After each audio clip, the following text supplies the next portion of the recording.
All right, so that took about 40 minutes. What I did so far was I cut my two channels. We got the top channel and the bottom channel. And then so far, once I had those in place, and I had the two posts on as well on the outsides, I just tapped the screw in here to hold that ledge even with the trailer, because I knew that was square, or square enough to get this framing started. Did the same thing right down here. Tap the little screw in there, that'll come out. Won't be a problem. We'll flip that right up and that'll sit right on top of those little holes in the trailer, so that's of no concern. You can see I didn't stagger the wire holes because I want to run all my wires straight as possible. I have them all the way at the top and then at the bottom and in the middle. So it works out, it's going to work out nicely for running my electric prior to covering them. We're going to run plenty of electric. What the plan is 16 inches and 48 inches, and then that would all be one particular circuit. And I might alternate them throughout the trailer.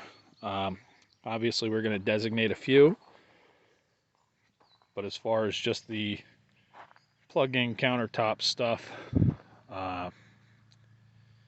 the cash registers, things like that aren't going to draw a whole lot of ampage and watts, we'll be able to have electric handy for them. I don't want to be running extension cords, things like that through this trailer. Well, you could definitely see on the trailer where I got two coats and where I have one. We're gonna go through tomorrow and put that extra coat of paint on here. Not that it really needs it on the top side, but why not? I do have some left, so we're gonna quick spread it. That way it's good and covered. Now this part up here, this is going to be the interior of the cabin of the trailer, and back there we're going to have a porch. Now that porch area will eventually get covered with metal, but currently we're going to leave it with the wood, and we're going to run our linoleum all the way out. Now, might sound a little crazy, but the linoleum itself is going to be waterproof from the top, and then it's my job to keep it from getting water from the sides. So we will take care of that as well. So now the next step I'm going to do is I only have one side screwed so far. Now what we used are these pan style screws. They're flat.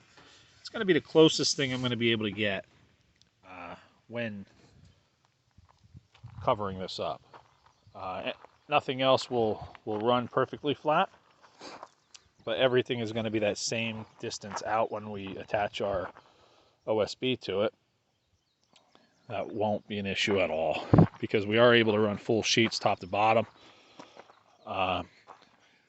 There's nowhere that a gap should really appear that won't seal nicely. So there you have first wall pretty much framed up. We're going to put some cross beams in here, support it on the ends. We're going to run some angles, just extra support. This front wall, when we run it, is going to go end to end. It's going to span the entire distance. The reason we're going to do that is that's going to be the wind wall. That's going to be pushing up against this next wall. So going down this side, we want to make sure that we have it, the next piece coming down is really going to be supported in this corner, as well as the opposite side, to prevent any twisting or pushing of the trailer, of the frame. So once it's all covered up with the metal, we're going to put OSB on it. Now we're going to use corrugated metal roofing for our outside. And this thing will not twist at all once that's all applied. The metal itself will be strong enough to withhold any winds like that.